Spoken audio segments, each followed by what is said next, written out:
Filthy Hooligan. Now this is a barber pole cigar with candela wrapper over a Maduro wrapper, and I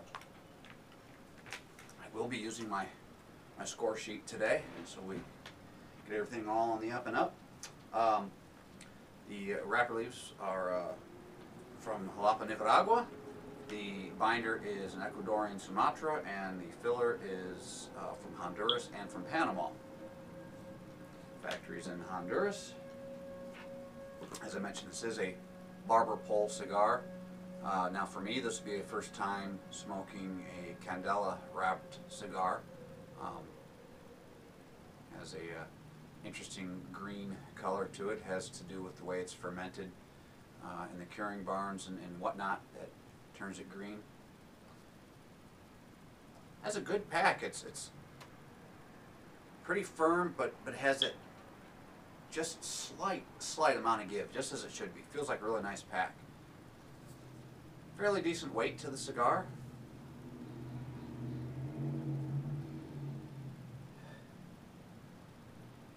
Lots of hay, grasses. Barnyard smells like a horse.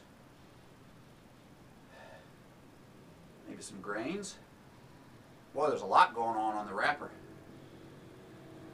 A little bit of sweetness, almost a molasses, maybe along the lines with the sweet feed that they give horses, the grains coated in molasses. Yeah. Oh, a lot going on. Wonderful, wonderful stuff. All right, the foot. A little bit of dough. Hints of cocoa. maybe some, yeah, grains. It's really opening up now. I was gonna say some coffee with maybe some cream and some sweetener, but then the grains took over, so I'm not picking up any kind of coffee note at the moment. Maybe some cereals. Wow, there is just a plethora of events going on in the old sinuses here. All right. I'm going to use a V-cut today.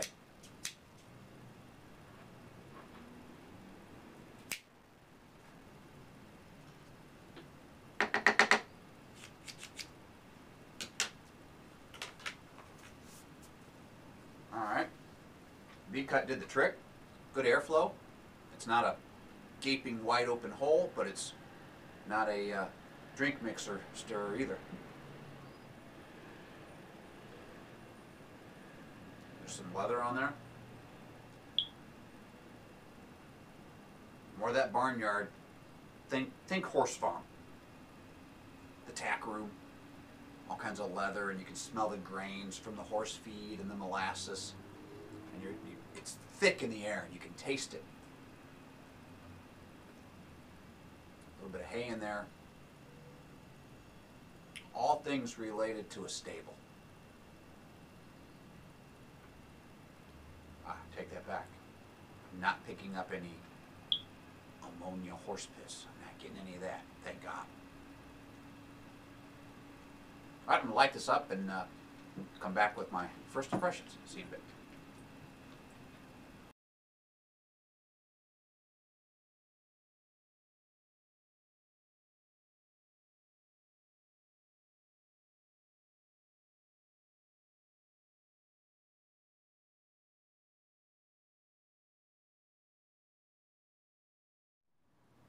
All right, so right off the bat, got nice and lit up. It's got this, so we can see it, but that black hole, huge, huge tunnel, huge. It's a cave. And then worst part of it, while it's starting to burn down into it, you see right here, that's where it comes out. You're talking 3/4 of an inch, this hole, and it leads right to the outside. I'm getting very thin smoke, it's heating up, and at first I was getting some nice flavors, and then that hole just really opened up and the flavors went south. I tried touching it up. Hopefully it won't go beyond this point. Maybe things will straighten out from there and we'll have a good smoking experience from there. We'll just have to see what happens. Well, that's a shame because this was really starting off nice with all the scents on the nose and the pre-light draw. It was fantastic. So we'll just have to see what happens. I'll come back somewhere late in the first third. See you in a bit.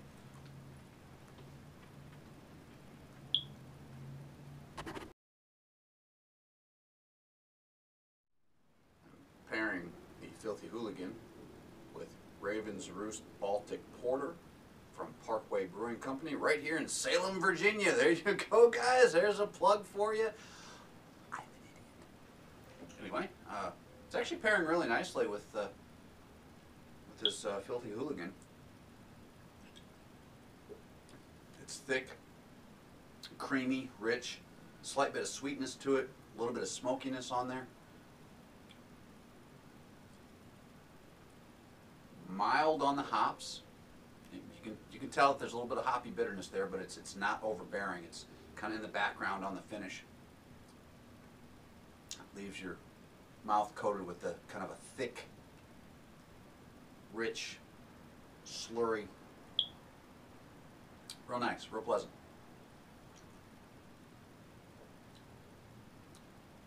Good stuff. Let's get back to the cigar review.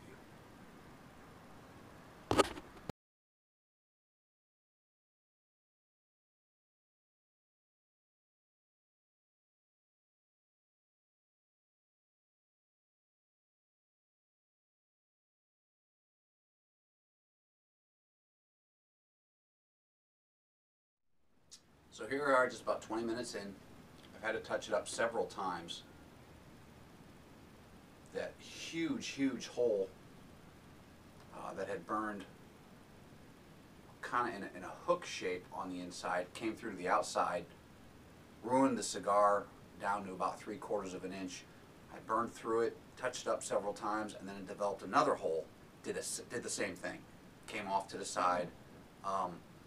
Just jagged ash, flowering, but it's very tight ash. It'll split and start to fall off, but the point is very hard. It's hard to get it to come off. You can't even really roll it around the ashtray and try to get it to come off, so you really have to mind your ash with this. Uneven burn, which is typical of barber poles.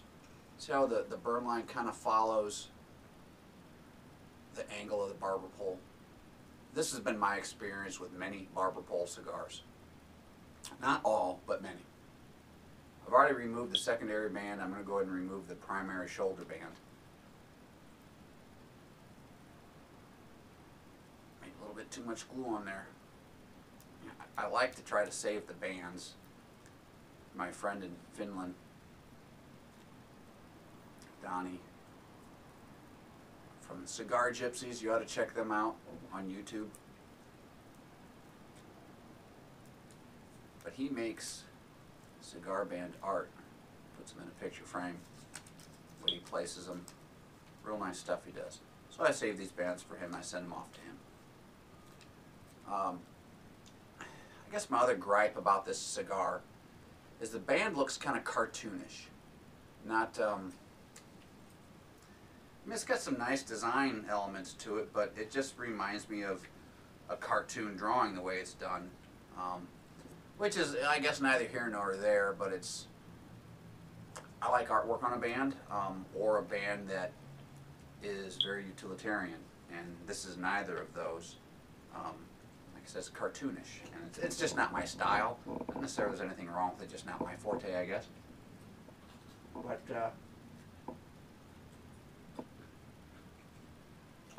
the bigger issue is the burn. Now, late in the first third here, I'm trying to keep my bands together here. I'm trying to straighten them out. There we go. Started picking up a little bit of cedar.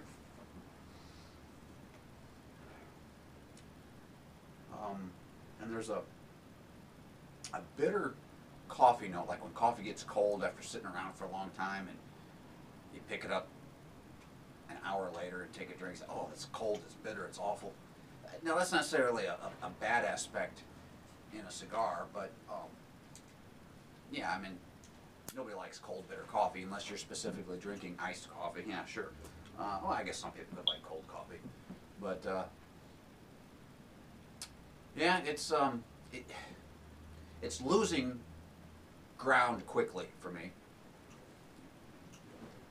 The initial lighting brought forth some real nice flavor characteristics, with some floral notes and some cedar in there and some of the hay and that kind of thing. But it quickly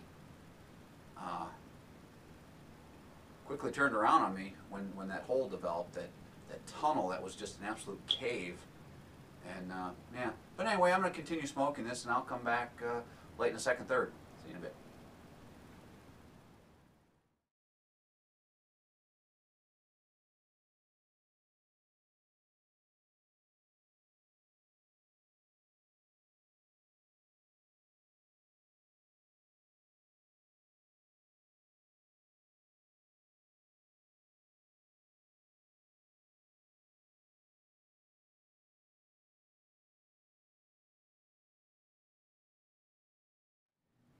Here we are, about 40 minutes in.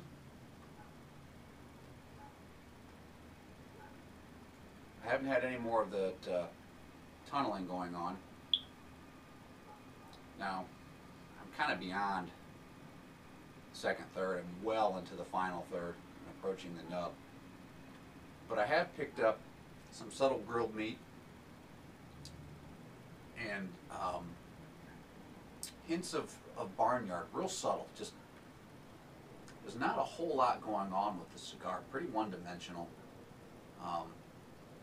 Nothing is really bold and in your face, which for some that, some people don't like things that are just, right up front.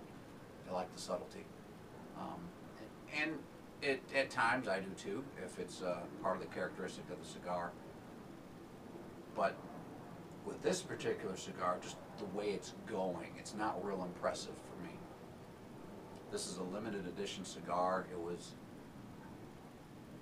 I think it said 2,000 boxes. So I would expect something that was a limited edition cigar, short run, to be something special. And this isn't anything special. This is a modified version of their basic black market, which tends to be a fairly strong cigar. This is really toned down in strength. But, and it could just be this particular sample with all the tunneling issues that I've had. So, anyway, I'll come back at the nub with my final thoughts and impressions. See you in a bit.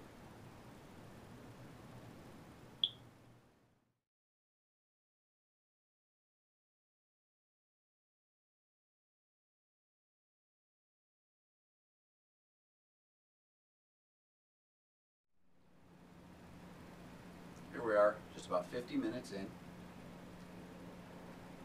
the nub. Now, the nub has come back up a little bit for me. Picking up a little bit of that grilled meat, almost a spiced meat, sweetened meat along the lines of jerky. So that's pleasant. Let's add that in. Jerky.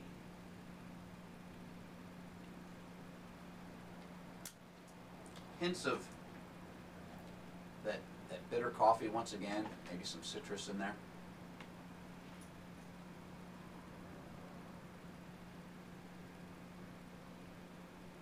A mild pepper note is back on the retro hail. So who would I recommend this cigar to? Honestly, from this particular sample, I wouldn't recommend this to anybody. It was plagued with burn issues, tunneling, huge tunnels, caves.